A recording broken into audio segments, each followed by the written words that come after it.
How to fix Windows 11 24S2 update paused for more PCs due to issues. Hi everyone, welcome to the channel.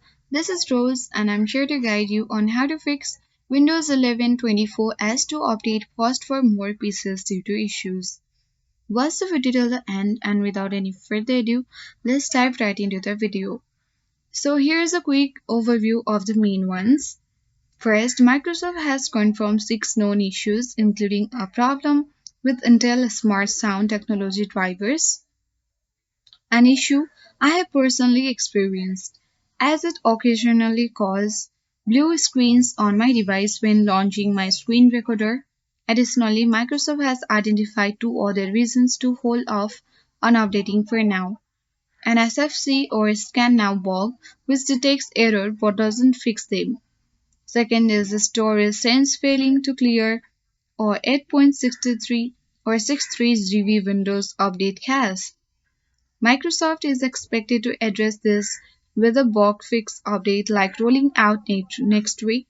Another notable issue is that Windows 11 24S2 has compatibility problem with specific Western digital SSDs. I have posted a registry workaround, but keep in mind it's temporary. Due to these issues, Microsoft may pause the 24S2 rollout for affected hardware via a compatibility or safeguard hold. This means that if your device is affected, you may not see the update in Windows Update until these issues are resolved. So if you are considering forcing the update with the update assistance or media creation tool, be cautious. Compatibility holes are there for a reason, and bypassing them could lead to system instability, as I have experienced with my Intel drivers.